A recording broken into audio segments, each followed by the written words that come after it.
Mathrudevo Bhava, Pitrudevo Bhava, Acharya Devo Bhava. Hello my dear students and parents. I am Harish Reddy, Master Trainer and Mentor to IIT NEET episode students. Today's session వచ్చేసి JEE advanced syllabus ఇచ్చారు. తర్వాత JEE advanced eligibility criteria, JEE మెయిన్స్లో ఎంతమంది qualify చేస్తారు category వైజ్గా ఇచ్చారు. అంటే ఇప్పుడు మనకు 2,50,000 మంది క్వాలిఫై చేస్తారని తెలుసు.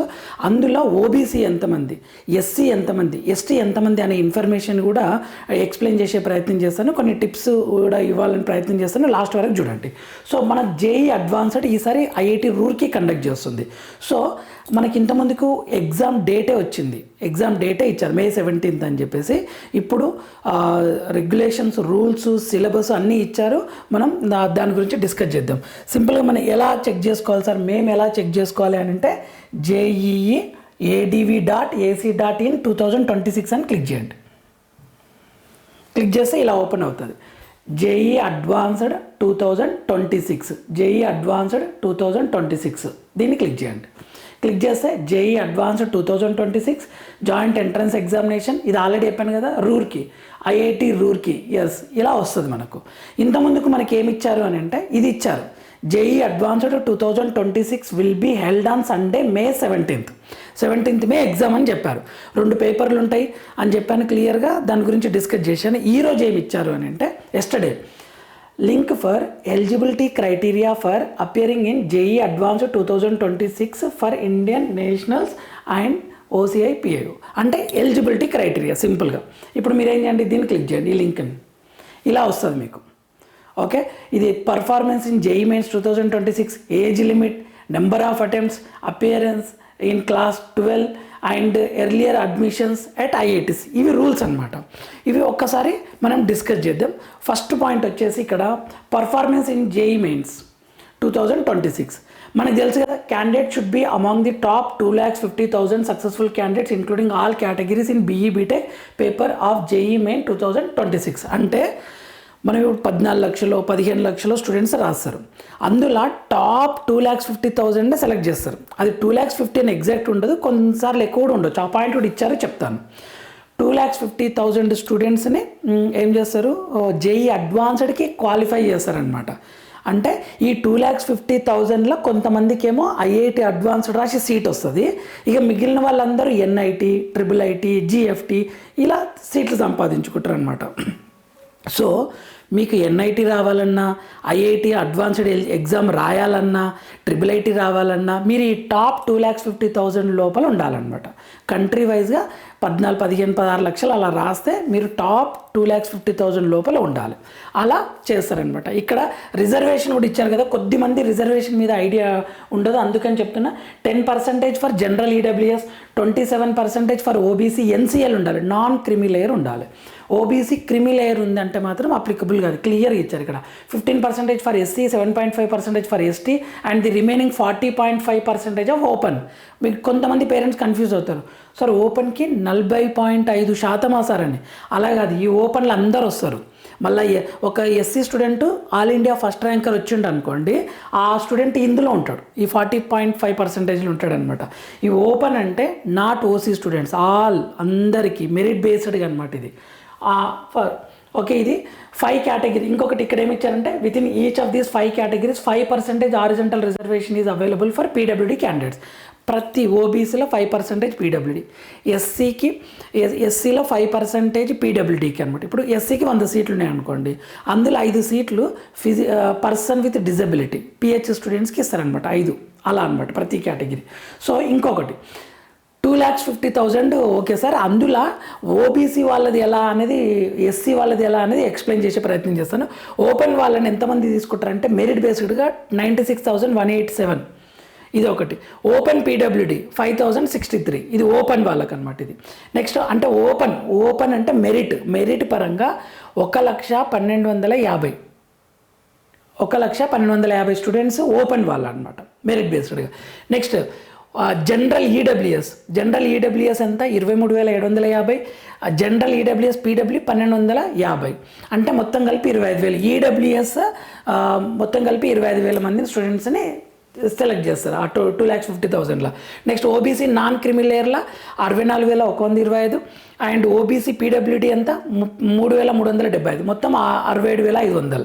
SC 35,625, SC PW 1,875, total 37,500.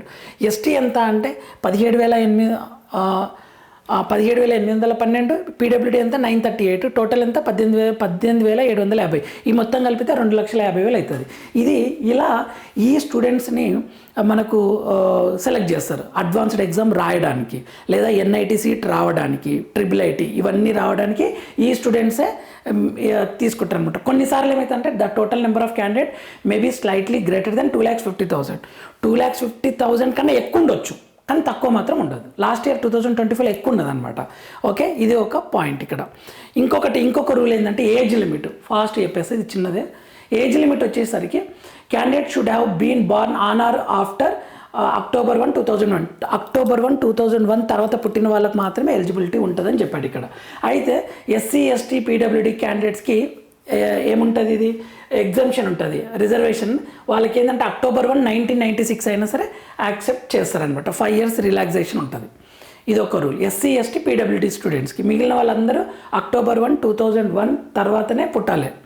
అదొకటి. నెక్స్ట్ నెంబర్ ఆఫ్ అటెంప్ట్స్ ఏంటి అంటే candidate can attempt JEE advanced maximum of 2 times in 2 consecutive years. అంటే 2 సార్లే రాయడానికి ఛాన్స్ ఉంటుంది అనమాట. 2 సార్లే. ఇప్పుడు ఈ ఇయర్ రాస్తారు 2026, నెక్స్ట్ 2027 వరకే ఛాన్స్ ఉంటుంది మీకు, ఇంకా ఎక్స్ట్రా ఉండదు. 2028లో నేను రాసా సార్, నేను 2 లాంగ్ టర్మ్లు తీసుకుంటా, నేను 3 లాంగ్ టర్మ్ తీసుకుని ఐఐటి సీట్ సంపాదిస్తా అంటే కుదరదు. 2 times రాయడానికి ఛాన్స్ ఉంటుంది అనమాట. 2 consecutive years. ఇంతకుముందుకు 3 years అన్నారు, కానీ అది మళ్ళీ వెనక్కి తీసుకున్నారు వాళ్ళు. లాస్ట్ ఇయర్ వచ్చిండు ఆ proposal. Next appearance in class 12 examination. A candidate should have appeared for the class 12 examination for the first time in either 2025 or 2026 with physics chemistry. Simple ఇది రూల్. ఫిజిక్స్ కెమిస్ట్రీ మ్యాథ్స్ ఉండాలి. Candidate who had appeared in class 12 examination first time in 2024 or earlier are not eligible. అంటే 2024లో inter అయిపోతుంది చూడండి. అంటే వాళ్ళు 2024 రాసి ఉంటారు, 25 రాసి ఉంటారు, కాబట్టి 26లో ఎలిజిబిలిటీ ఉండదు. ఒకవేళ 2023లో అయిపోయింది అనుకోండి ఇంటర్, వాళ్ళు కూడా ఎలిజిబిలిటీ ఉండదని చెప్తున్నారు అనమాట. ఇది ఇంతే సింపుల్ రూల్ ఇది. నెక్స్ట్ వచ్చేసి నెంబర్ ఆఫ్ అటెంప్ట్స్ అయిపోయింది. Last earlier admissions at IIT. దీని మీనింగ్ ఏంటంటే మీకు ఇంతమందికి ఐఐటీలో సీట్ వచ్చి ఒక 1 year చేసి డ్రాప్ అయ్యి అటువంటి ఏమన్నా ఉంటే మీకు 2026లో ఎలిజిబిలిటీ లేదని చెప్తారు. మీకు ఒకవేళ చూడండి ఈ డీటెయిల్స్ అన్నీ. ఓకేనా. So a candidate should not have been admitted to an IIT under any academic program that is listed in JOSA Business Rules of 2025 irrespective of whether or not the candidates continued in the program or accepted an IIT seat by reporting online. అంటే ఇదే seat వచ్చి ఉండరాదు, వస్తే వాళ్ళు eligibility లేదని చెప్తున్నారు అనమాట. So ఇవి రూల్స్. ఇప్పుడు మీకు 2 పాయింట్స్ తెలిసింది. ఒకటేమో రూల్స్ తెలిసింది, ఇంకొకటి వచ్చేసి ఎంతమంది స్టూడెంట్స్ 2,50,000లో ఎంతమంది స్టూడెంట్స్ కేటగిరీ వైజ్గా ఇచ్చారని తెలిసింది. ఇప్పుడు ఇంకొకటి ఏంటంటే సిలబస్ చూద్దాం. ఇక్కడ ఎగ్జామినేషన్ క్లిక్ చేయండి. మీరు ప్రింట్ తీసుకోవాలి సిలబస్. ఐఐటి అడ్వాన్స్డ్ నా టార్గెట్ అనుకున్న వాళ్ళు. ఓకే, ఎలిజిబిలిటీ క్రైటీరియా, ఇక్కడ సిలబస్ ఇచ్చారు. ఈ సిలబస్ని క్లిక్ చేయండి. సిలబస్ని క్లిక్ చేస్తే ఇక్కడ ఒక important point, the syllabus for JEE advanced 2026 remains the same as JEE advanced 2025. అంటే 2025 సిలబసే 2026లో ఉంది, చేంజ్ కాలేదు అని అర్థం అనమాట. ఇంకొకటి important point, JEE mains syllabus, JEE advanced syllabus different అంటే అడ్వాన్స్డ్ సిలబస్లో ఎక్కువ ఉన్నాయి కొన్ని టాపిక్స్, జేఈ మెయిన్స్లో తక్కువ ఉన్నాయి. ఎన్సీఆర్టీ బుక్లో ప్రజెంట్ ఏ చాప్టర్స్ ఉన్నాయి అవన్నీ జేఈ మెయిన్స్లో ఉన్నాయి అంతే. కానీ ఇటు అడ్వాన్స్డ్లు వచ్చేసరికి పాత ఎన్సీఆర్టీ సిలబస్లు ఉన్నాయి, మొత్తం ఎక్కువ చాప్టర్స్ ఉంటాయి అన్నమాట అడ్వాన్స్డ్.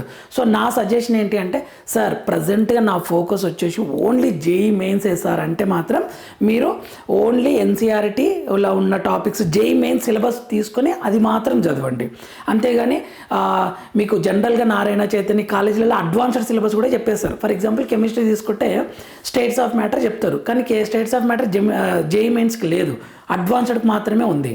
పాలిమర్స్ చెప్తారు, ఓకే పాలిమర్స్ అడ్వాన్స్డ్కి ఉంటుంది, ఇక్కడ సిలబస్ చూపిస్తే జేఈ మెయిన్స్కి లేదనమాట.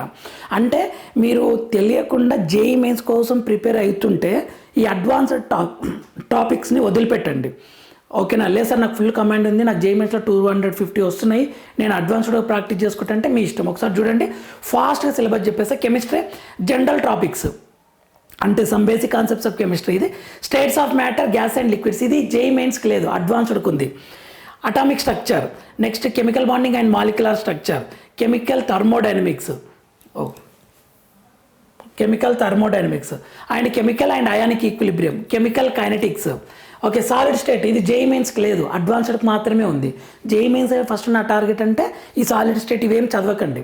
Next solutions, next surface chemistry, classification periodic table, సింపుల్గా హైడ్రోజన్ జేఈమెన్స్కి లేదు. ఓకే, ఎస్ బ్లాక్ ఎలిమెంట్స్ జేఈమెన్స్కి లేదు, అడ్వాన్స్డ్కే ఉంది ఇది. Next P block elements, okay, next D block elements, F block elements, coordination compounds, isolation of metals అంటే మెటలర్జీ ఇది, principles of qualitative analysis, environmental chemistry, basic principles of organic chemistry. Next వచ్చేసి alkynes, benzene, phenols, next alkyl halides, alcohols, ఈ alcohols వస్తాయి, ఇందులో phenols వస్తుంది, ethers, aldehydes and ketones, carboxylic acids, amines, halo arenes, biomolecules, polymers and chemistry in everyday life. చూడండి, ఇవి జేఈమెన్స్కి లేదు కానీ అడ్వాన్స్డ్కి ఉందన్నమాట. కొంచెం జాగ్రత్తగా ప్రిపేర్ అవ్వండి. ప్రాక్టికల్కి ఆర్గానిక్ కెమిస్ట్రీ, కొద్దిమంది స్టూడెంట్స్ అంటారు సార్ నాకు పాలిమర్స్ చెప్పారు, మరి నాకు కెమిస్ట్రీ ఎవ్రీడే లైఫ్ చెప్పారు మా కాలేజీలో అంటే, అది అడ్వాన్స్డ్ సిలబస్ని దృష్టిలో పెట్టుకొని చెప్తారు. ఓకేనా, అది ఒకటి. నెక్స్ట్ తెలంగాణ ఐపీ సిలబస్ని బట్టి కూడా చెప్తారు, ఎందుకంటే ఈ తెలంగాణ ఆంధ్రప్రదేశ్లో లేదు, ఇది Telangana board point of view ఉంటుంది, అలా చూసుకోండి కరెక్ట్గా syllabus. Next practical organic chemistry, తర్వాత మ్యాథమెటిక్స్ వచ్చేసరికి sets, relations and functions, algebra, okay, అన్ని టాపిక్స్ ఉంటాయి. ఒకసారి మీరు ప్రింట్ తీసుకోండి. Matrices, probability and statistics and trigonometry, analytical geometry,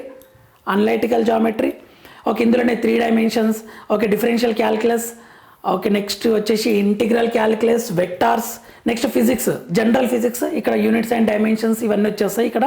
and next mechanics, ఈ మెకానిక్స్ పార్ట్ అంతా ఒక దగ్గర పెట్టాడు అనమాట, అడ్వాన్స్డ్ సిలబస్. జేఈమెన్స్ ఏమో క్లియర్గా ఉంటుంది, ఎన్సీఆర్టీ లాగా ఉంటుంది జేఈమెన్స్ సిలబస్. నెక్స్ట్ వచ్చేసి థర్మల్ ఫిజిక్స్ అంతా ఒక దగ్గర, ఎలక్ట్రిసిటీ అండ్ మ్యాగ్నెటిజం టాపిక్స్ అన్నీ ఒక దగ్గర అనమాట, అన్నీ ఇలా పెట్టేశారు. Next electromagnetic waves, optics, next modern physics అన్ని సార్, మోడర్న్ ఫిజిక్స్ అంటే యాటమ్స్, న్యూక్లియై, ఇవి సపరేట్ కదంటే అలా ఇవన్నీ సిలబస్లో ఏం చేశాడంటే అన్నీ ఒకే దగ్గర పెట్టాడనమాట. ఇవి అంటే సిలబస్.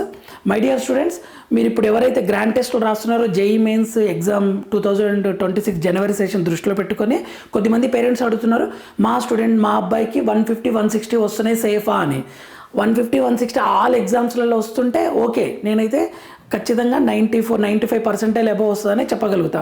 మా అబ్బాయికి 200 అబవ్ వస్తున్నాయంటే మోర్ సేఫ్. నేను ఈ కాలేజీల స్కోర్స్ని బట్టి చెప్తున్నా, ఏ శ్రీ చైతన్య నారాయణ, అల్లేన, ఆకాశ్, ఇలా లేదంటే మీ లోకల్ కొన్ని మంచి కాలేజ్ మంచి ప్రోగ్రామ్ ఫాలో అయ్యే కాలేజీలల్లో పెట్టే ఎగ్జామ్స్లల్లో 160+ మార్క్స్ వస్తున్నాయంటే సేఫ్ జోనే. 160 కన్సిస్టెన్సీగా రావాలన్నమాట. అంతేగాని ఒకరోజు 70, ఇంకొక ఎగ్జామ్లో 150, ఇంకొక ఎగ్జామ్లో 200, అటువంటి స్టూడెంట్స్ అయితే చెప్పలేము, ఎవరు చెప్పలేరు. ఇంకొకటి ప్రతి ఎగ్జామ్లో 70 బిలోనే వస్తున్నాయి, 60 బిలోనే వస్తుందంటే అటువంటి స్టూడెంట్స్కి మాత్రం చాలా కష్టం అవుతుంది. My dear parents and students, మీరు అలర్ట్ అవ్వండి. Thank you for watching. ఇటువంటి ఇన్ఫర్మేషన్ని మీకు కౌన్సిలింగ్ వరకు, ఎగ్జామ్ టిప్స్ అండ్ కౌన్సిలింగ్ వరకు మన ఛానల్ అనేది చాలా ఉపయోగపడుతుంది. మీకు ఏ డౌట్ ఉన్నా ఈజీ ఎక్స్ప్లెయిన్ చేసే ప్రయత్నం చేస్తాను. నెక్స్ట్ వీడియోలో మనం మళ్ళీ కలుద్దాం. అంతవరకు మాతృదేవోభవ, పితృదేవోభవ, ఆచార్య దేవోభవ.